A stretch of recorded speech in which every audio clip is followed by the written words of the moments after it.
গতকালই নিউজ 18 বাংলায় আমরা দেখিয়েছিলাম সরলা পুণ্যাশ্রমের খবর, যেখানে এবার প্রেসিডেন্টকে তলব করা হলো। নিউজ 18 বাংলার খবরের জেরে পুলিশের তৎপরতা, সরলা পুণ্যাশ্রমের প্রেসিডেন্ট বিশ্বজিৎ গুহকে তলব। আরো বিস্তারিত বলবে অনুপ চক্রবর্তী রয়েছে আমার সঙ্গে। অনুপ, নিউজ 18 বাংলার খবরের জের এই খবর নিউজ 18 বাংলা আমরা লাগাতার সম্প্রচার করেছিলাম যে একেবারে যে কসবায় যে সরলা পুণ্যাশ্রম, সেই পুণ্যাশ্রমের কিন্তু একেবারে যে দখল হয়ে যাচ্ছে এমনটাই কিন্তু অভিযোগ একটি এনজিও সংস্থা থেকে শুরু করে সেখানে প্রমোটিং এর যে বেশ কিছু তথ্য উঠে আসছে। দুপক্ষই একই অভিযোগ করছিল।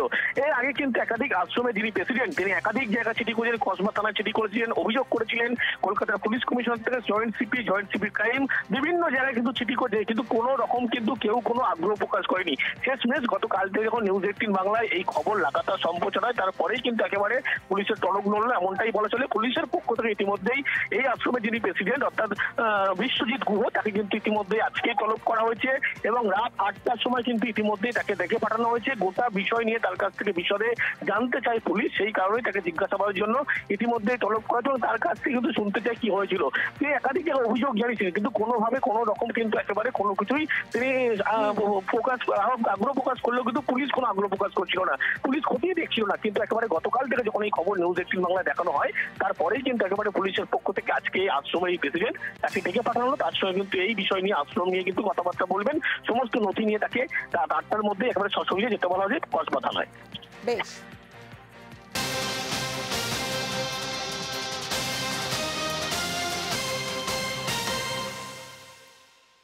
আমার বাংলা এবার মুর্শিদাবাদের খবরের দিকে নজর রাখতেই হচ্ছে। মুর্শিদাবাদের নবগ্রামে গুলি অপহরণ এবং গুলি অপহরণ অশান্তি বচসার মাঝে এক যুবককে গুলি, আরও এক যুবককে অপহরণের অভিযোগ। কেনই বা গুলি চললো, কেনই বা অপহরণের অভিযোগ উঠছে, কি থেকে ঘটনার সূত্রপাত জানাবে প্রণব বন্দ্যোপাধ্যায় রয়েছে আমার সঙ্গে। প্রণব, দেখো, একটি বাইক কেনাবেচা নিয়ে গন্ডগোলের জেরেই গুলি চলেছে বলে পুলিশে প্রাথমিকভাবে মনে করছে এবং দীপ্তেশ মন্ডল নামে ওই যুবকের পায়ে গুলি লেগেছে এবং আরো এক যুবককে অপহরণ করা হয়েছে বলে অভিযোগ। নবগ্রামের বাথান এলাকাতে ঘটনা এবং দুই যুবক বাইকে করে এসে তাদেরকে গুলি চালিয়েছে বলে প্রাথমিক সূত্রে উঠে এসেছে এবং গুলিবিদ্ধ যুবককে প্রথমে লালবাগ মহকুমা হাসপাতাল, তারপর মুর্শিদাবাদ মেডিকেল কলেজ, তারপর কিন্তু তাকে নিয়ে যাওয়া হয়েছে কোনো বেসরকারি হাসপাতালে। তবে হাসপাতাল সূত্রে জানতে পারা গেছে যে দীপ্তেশ মন্ডল নামে ওই গুলিবিদ্ধ যুবক কিন্তু বর্তমানে স্থিতিশীল রয়েছে এবং পুরো ঘটনার তদন্ত করছে নবগ্রাম থানার পুলিশ। কি থেকে এই গুলি চালানো হলো, এই ঘটনার সঙ্গে কে বা কারা জড়িত রয়েছে, যে রাস্তার রাজ্য সড়কের পাশেই ঘটনা ঘটেছে সেই সমস্ত রাস্তার সিসিটিভি ফুটেজগুলো দেখছে এবং যে মোটর বাইকে করে এসেছে সেই মোটর বাইকের সন্ধান চালাচ্ছে। পুরো ঘটনাস্থলে রয়েছে নবগ্রাম থানার বিশাল পুলিশ বাহিনী এবং পুরো ঘটনার তদন্ত করছে নবগ্রাম থানার পুলিশ। বেশ, এবার পূর্ব মেদিনীপুরের রামনগরের একটা ছবি আপনাদের দেখাই। প্রথমে দেখুন, এয়ার গান নিয়ে দুজন এসেছে চোরা শিকারীদের দৌরাত্ম্য। পূর্ব মেদিনীপুরের রামনগরে রীতিমতো দৌরাত্ম্য চোরা শিকারীদের। এয়ার গান নিয়ে পাখি শিকার করতে গ্রামে, আর তখনই পরিযায়ী পাখি মারতে বাধা গ্রামবাসীদের। আর ঠিক সেই সময় গ্রামবাসীদের পাল্টা হুমকি মারধরের অভিযোগ এই চোরা শিকারীদের বিরুদ্ধে। দেখুন ভাইরাল ভিডিও। পাখি মারতে আসু কেন, পাখি মারতে আসু কেন, মারিব মারিব কর কর তোর তোর ঘর গেটি হ্যাঁ ঠিক আছে ঠিক আছে, ମୁଁ ଏଇଖ ଦଉଛି ଥାନା କର। ହଁ ঠিক আছে ঠিক আছে। পাখি মারা অধিকার ଅଛି, ক পাখি মারতে আসু কিসে পাখি মারছে। আমি তাদেরকে প্রথমে জিজ্ঞেস করি পাখি মারা তো জানানোর অন্যায়, তোমরা পাখি মারছো কেন? তখন তারা অশ্রাব্য ভাষায় এমনকি যেভাবে গালাগালি করে। তারপরে আমি যখন বললাম যে দেখো তোমাদের এইভাবে কানুনের কোনো রাইট নাই, আমি এই কথা আমি থানায় জানাবো, তখন তারা নেমে আমাকে মারামারি করে এবং যাওয়ার সময় আমাকে বন্দুকের নল দিয়ে আমাকে পিটিয়েও দিয়ে দেয়। এবার দেখাবো ধূপগুড়ির একটা ছবি। মত্ত অবস্থায় হাসপাতালে দাদাগিরি পুলিশের। দেখুন, আক্রান্তের পরিবারের দেওয়া এই ভিডিও আপনাদের সামনে তুলে ধরছি। জরুরি বিভাগের সামনে রোগীকে মার, পথ দুর্ঘটনায় আহত যুবককে মারধর। ধূপগুড়ি মহকুমা হাসপাতালের ঘটনা। হাসপাতালে কর্তব্যরত পুলিশের বিরুদ্ধে অভিযোগ। খবর জানাজানি হতে বেপাত্তা অভিযুক্ত।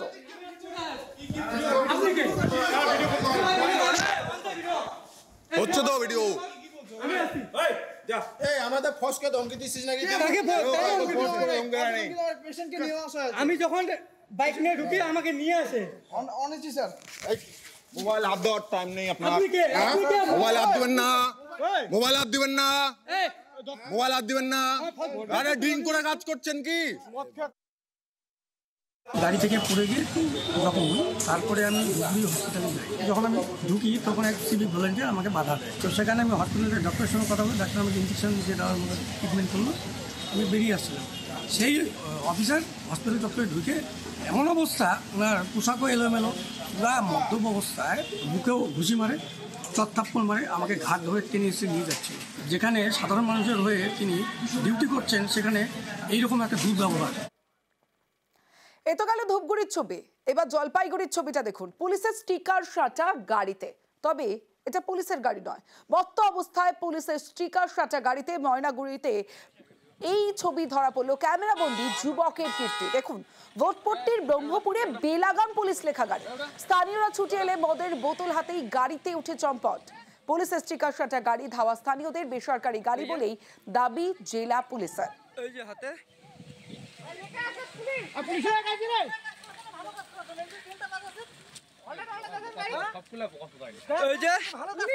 নাম্বার প্লেট আর জলপাইগুড়ি ডিস্ট্রিক্ট পুলিশ। আরে হাতে হাতে দেখতেই পাচ্ছেন, এই যে পুলিশ, আর এই যে নাম্বার প্লেট, এই যে কি রকম লাগাচ্ছে দেখাই যাচ্ছে। পুলিশের গাড়ি এই জন্য ঢুকিছে, মনে করেন মাল টাল খাওয়া আছে, গাড়ি চালাবার পারে না নাই। গাড়িটা কোন জায়গায় পাল্টি খাইছে? গাড়িটা এই বড়ুয়ার বাড়ি। আমাদের কাছে তো বড় তো ছোট মোটো কেসের জন্য বড় বড় ফাইন নিয়ে নেয়, মশালে এসে মাতলামি করবে।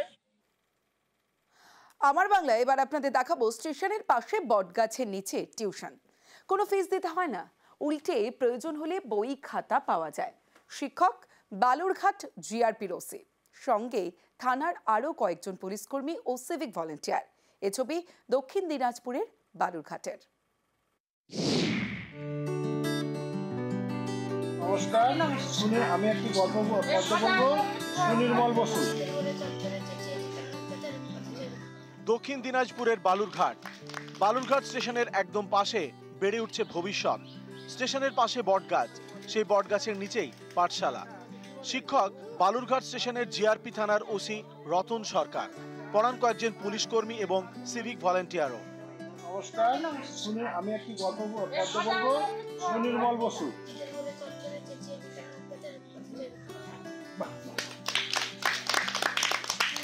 বাচ্চাগুলোকে প্রতি রবিবার করে আমরা পড়াশোনা করাই এখানটায়। ওরা স্কুলে যেরকম কিছু বুঝতে পারে না, প্রাইভেট টিউশনের অভাব এখানে গ্রামগুলোতে আছে, এই গ্রামগুলোর গরিব বাচ্চা কাচ্চাগুলোর আমরা এটা মোটামুটি 23 সাল থেকে করি আসছি। পড়ুয়ার সংখ্যা 30, সবাই স্কুলে পড়ে, কিন্তু টিউশনের সামর্থ্য নেই, তাই এই পাঠশালা। প্রতি রবিবারে ক্লাস, কঠিন কঠিন পড়া সহজেই বুঝিয়ে দেন পুলিশ কাকুরা। আচ্ছা, ইংরেজিতে নৌকাকে কি বলে? তারপরে ঘোড়াকে কি বলে? নাই। বিশপ। আমার বাড়িতে টিউশন নাই। এই যে এখানে স্যার ম্যামরা পড়ায়, এতে কতটা কাজে লাগে, কতটা উপকার হবে? অনেক কাজে লাগে, ম্যাম স্যার সবাই পড়ায়। এখানে হচ্ছে টিউশনের পুলিশ পড়াচ্ছে এবং কি ওরা খুব ভালো আমাদেরকে পড়াচ্ছে। আমাদের বড় হলে আমাদের কোনো কাজে লাগবে কি, আমরা কোনো চাকরি টাকরি পাবো, পড়াশোনা করে আমাদেরই হচ্ছে লাভ। কারো বাবা টোটো চালান, কারো পরিবারে দিন আনতে পান্তা ফুরোয়। 2023 সাল থেকে এইসব পরিবারের বাচ্চাদের বড় ভরসা পুলিশ কাকুর পাঠশালা। প্রয়োজনে বিনামূল্যে বই খাতাও দেওয়া হয় পড়ুয়াদের। এই পাঠশালায় শুধু পড়ানো হয় না, কখনো চলে দাবা খেলা, কখনো কুইজ। খেলাটাকে কি খেলা বলে? ইংরেজিতে চেস। পড়াশোনার পাশাপাশি এদের একটা নতুন টপিক অ্যাড করা হয়েছে, যেটা হলো চেস খেলা। যদি এখান থেকে 2-1টা বাচ্চা বার করতে পারি, এটাই আমার টার্গেট আছে। এখান থেকে ভালো জায়গায় যেন পৌঁছানো যায়, এখান থেকে এটাই আমার টার্গেট। বালুরঘাট থেকে অনুপ সান্যাল, নিউজ 18 বাংলা।